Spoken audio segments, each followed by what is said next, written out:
Right, you lot.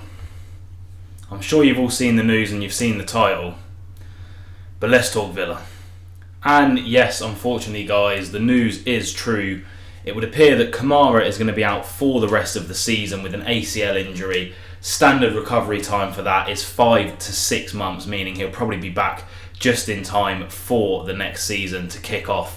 But it's going to leave a massive hole in that defensive midfield role that he has occupied so well for Villa this season, or being the more defensive of the two centre mids when we do play in a box, which we'll get onto a little bit later on. So we're just going to run down pretty much what the injury means for Villa, what it might mean going forward, and then eventually how we can combat that this season, and if it's going to affect us pushing for at least the 5th spot in the Champions League this season due to England getting 5. If you are enjoying, guys, leave a like, subscribe for more Aston Villa and Premier League related content, and leave a comment down below what you think this means for Villa. But let's get right into it. So I think the first thing to understand before we get into anything else is how crucial Kamara is for Villa. I'll throw his stats up on the screen here. Villa have played 24 games in the Premier League this season. Kamara has been involved in 20 of them. Let's not forget he was suspended for 3 when he picked up that silly red card, and then obviously missed only 1 other game. So he's pretty much an ever-present. You look at him in the FA Cup, all 3 games, the UEFA Conference League, all 6 games, and our 1 game in the League Cup as well, where he did pick up a goal. And then we flick across to this little chart here. You can see this was the game against Manchester City, where obviously we pretty much dominated them and won 1-0 in the end. And he was a big part of that, as you can see with that box, with McGinn and Bailey coming in a little bit closer as well. And you can see 44 Kamara deeper than Douglas Luiz in that sort of mid-block. And he's recently been dropping back actually into the back 3. It kind of creates a back 3. If Cash and Moreno have gone up, pretty much Longley moves out to the left, Carlos comes into the middle, then Kamara drops a bit deeper and plays as a centre-back in that back 3 when we're attacking. So he's clearly very, very important. Emery rates him very highly, hence why he starts pretty much every game that Villa play, and that gap is going to be massive, especially considering we loaned out Leander Dendoncker to Napoli in the January transfer window, leaving us with not much options to fill in. But that's something that we are going to go through. So let's have a look. I'm going to put a Twitter video up. You guys can have a look through that as we go through how Villa might combat this Kamara injury. So as you guys can see on the screen, well, like I say, no one wanted that news, but it is here. Kamara is out for the rest of the season.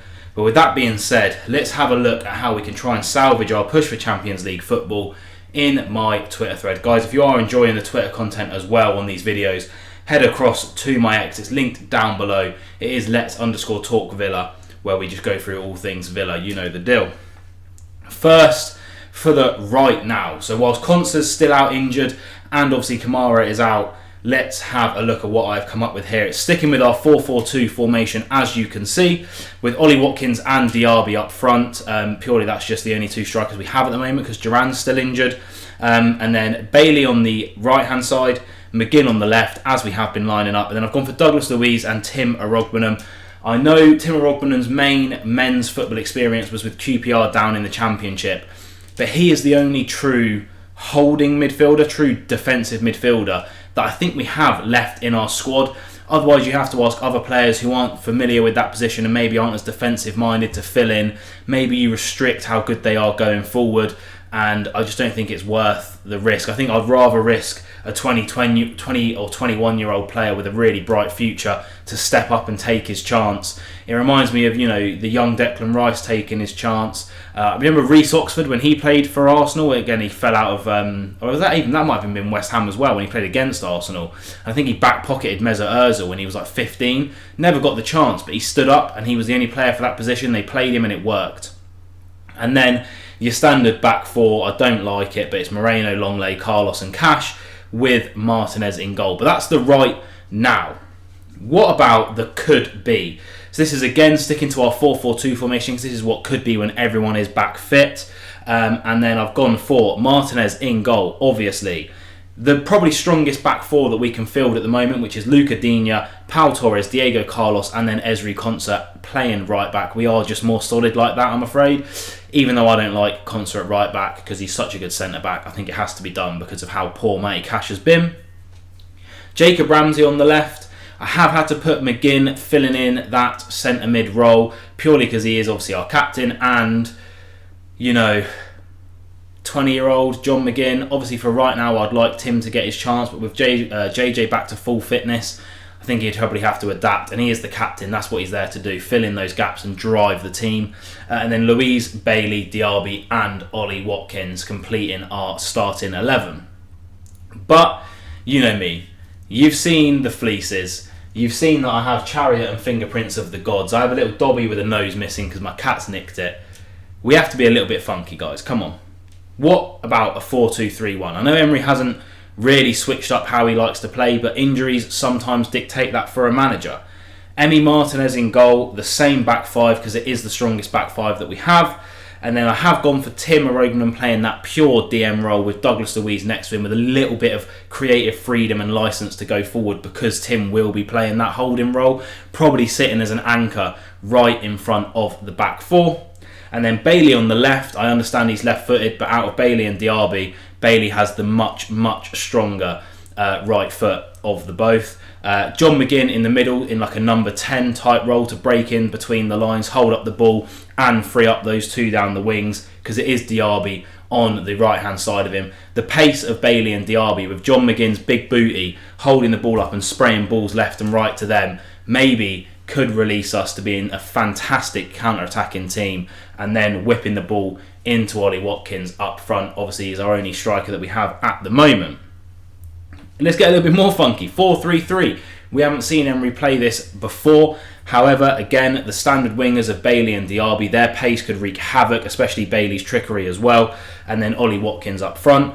Now, I've gone for a midfield three that might surprise some people, but hear me out. Douglas Luiz having to play that deeper role. He's done it before. He can do it again. John McGinn and then Morgan Rogers getting a run in the team. Can that young man step up after his transfer from Middlesbrough? I don't know if you guys remember, but early on in Emery's press conferences after we signed Morgan Rogers, he said he sees him as either a number 8 or a number 10. This could be the perfect time for Morgan Rogers to shine in that number 8 role. And like I say in my tweet, be a bit of the Aston Villa Joel Linton, a forward player that drops back in and just flourishes. Think about it. And then I've gone Cash Moreno, Pau Torres and Ezri Konsa at centre-back just to give an alternate option to Diego Carlos being in the team. And, of course, Martinez in goal. And then, last but not least, a little bit of a 5 at the back, which Emery has deployed in the past. I don't know if you guys remember it, but he has used it a couple of times. Back three of Pau Torres, Longley and Konsa, because they're our three best progressive ball carrying and passing centre-backs. And that will mean that McGinn and Douglas Luiz shouldn't have to come in too deep. Douglas Luiz will have to take up the mantle of the main defensive midfielder, but the lines and the gaps and the mid-block might work a bit better with those three at the back. Digne and Matty Cash bombing up and down the wings for days. I don't mind Matty Cash as much when he's in a right wing-back role or a right mid role, as long as he just stops Cruyff turning back on himself 66 times a game.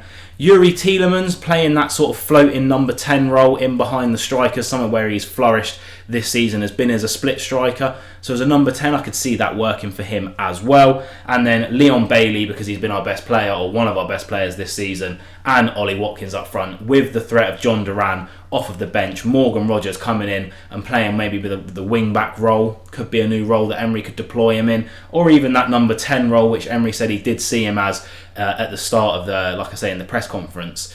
Could work. Some tasty options off the bench as well.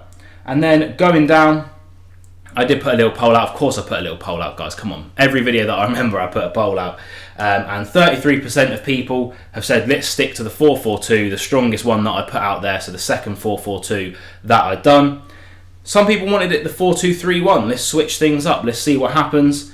20% said something else but didn't reply. What are you playing at, guys? And then 27% said, let's try and stay solid at the back and play the 3-5-2 formation with the three centre-backs just to give Martinez some cover and maybe just try and grind games out and grind little nitty-gritty 1-0 results here and there. But what do you guys think? Comment down below, of course. But that being said, let's look at what that could mean for Villa's season going forward with Kamara being out for the entirety. So where does Kamara's injury leave Aston Villa for this season going forward? We're currently 5th, 5 points above Manchester United and 1 point or 2 points behind Spurs. I can't remember exactly what it is. But anyway, we're 5th at the moment. We're pretty securely 5th. We're 1 game away from 4th, 2 games away from 6th, if that makes sense, in terms of wins and losses and stuff like that. And with this Kamara injury, it leaves me a bit worried. We've lost our one true defensive midfielder in the team, a position that is vitally important to any team. He plays that pivot role so well, and I really rate Kamara. I think he's a fantastic player. And, you know, our one backup, Dendonka, even though I didn't rate him, I call him Dendonki. He would have been handy right now, but no one could have foreseen this coming.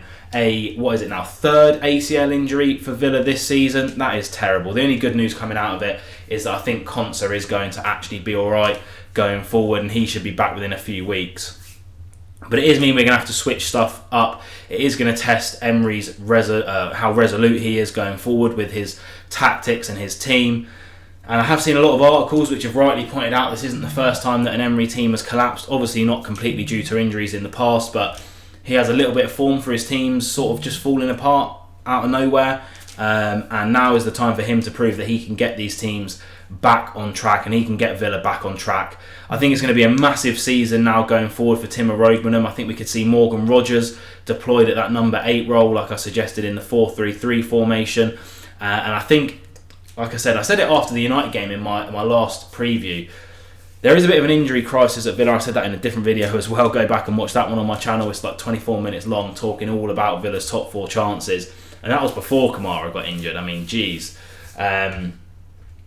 That United game has to either be a catalyst for collapse or a catalyst for change in form, and a catalyst to catapult us forward and back solidly into the top 4. We've got some massive games coming up, starting with Fulham.